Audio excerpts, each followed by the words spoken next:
Hey guys, I'm Schneider, and we're going to do another video today on sound and an exercise to get a better sound. So the first thing you need to know is how to do your overtones. If you haven't heard of overtones before, I'm going to do a very brief explanation, and I may do another video in the future on what exactly overtones are and why they're important. But for now, this is what overtones are and how you're going to need to practice them to do this exercise. So the basic steps. First, you're going to finger a low B flat. That's with all your fingers down and that that pinky key down there. Okay, low B flat. Sounds like this, right? Okay, then you're going to keep that same exact fingering. Don't change the fingering at all, but you're going to make this sound. Same thing. Keep the same fingering, and let's make this sound. And then the same fingering once more, and we'll make this sound. That higher note there. Okay, again, so there's 4 of them, including the original B flat. Okay, there's more overtones above that, but for now we're just going to stick with those 4 basic notes. You can do this exercise, and you should practice this exercise with not just your low B flat, but also your low B, your low C sharp. That's a great place to start right there. If you're having trouble getting these overtones, I suggest just trying it a lot, trying different things with your embouchure, with your throat, with your airflow. It's really a matter of trial and error. I can give you some tips on how to get those higher overtones, and I will in another video. But for now, just try a bunch of stuff, see what sticks, and it's going to take a little bit of time if you're having some trouble getting those higher notes. Anyway, now to the main event. This is the exercise that's a great one to develop your tone using overtones. So if we go back to that low B flat, and we're going to go for this sound. That one right there. That's actually an F with the octave key. Okay, so what we're going to do is we're going to start with the low B flat fingering, sounding that F note, but with the low B flat fingering. And then in the middle of the note, in the middle of holding the note, we're going to switch to the F fingering. So it'll be like this.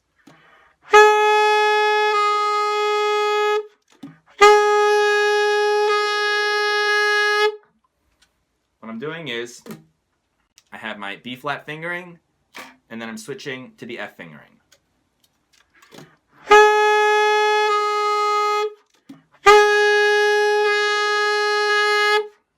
We're going from an overtone fingering to a regular fingering. Okay, so what is the point? Why do you practice this?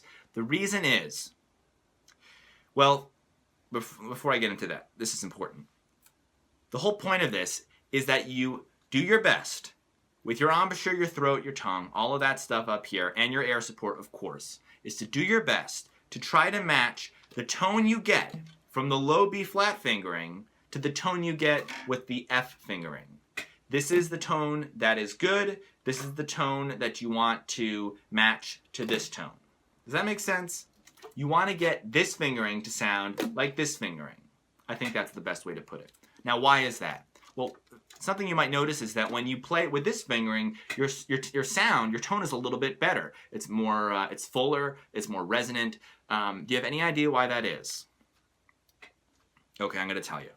The reason is because when you play a low B flat fingering, or anything that's a low note like this, is that you're covering all of the holes. All these are closed. All the holes are covered. So the only air that's escaping from the saxophone is from the bell. And what happens then is that the entire horn, the entire instrument is resonating. Versus with this fingering, you've got air escaping from all of these holes. You can see them right there. So that means that your sound is going to be less resonant if you're playing this fingering, which is why we want to use our embouchure and everything that's involved up here that we can control. We want to change all that stuff so that we can try to get to that resonant full tone that we got with the low B flat fingering.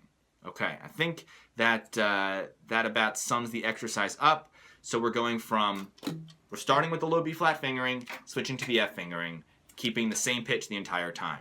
And that pitch is actually an F or a concert A flat. By the way, this exercise works equally well on all the saxophones. Okay, so once you're able to do that, then you can continue the exercise by going up a half step. So in this case, we would go from a low B fingering to a low F sharp, or not a low F sharp fingering, a regular F sharp fingering with the octave key.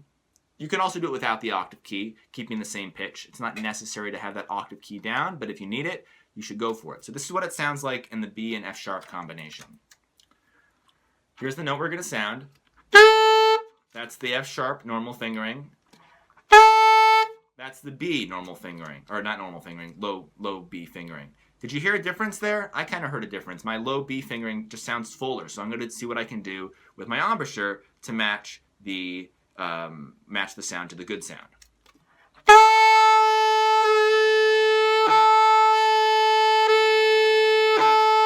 And you can switch back and forth to really try to zero in on keeping it consistent. Also, if you can avoid any breaks in the tone when you switch fingerings, like this might happen.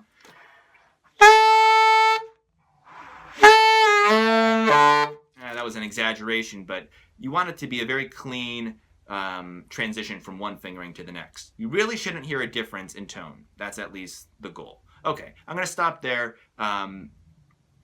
We can go on about this exercise in another video, and again, I might do another video on just overtones in general, on how to practice them and some tips. But for now, it's all about trial and error. See what works for you, and if you have questions about it, let me know in the comments below. You can also send me an email. I do Skype lessons, and what else? Subscribe so you get clued in when there's a new video coming out. All right, thanks for watching. I'm Schneider, and happy shedding. See ya.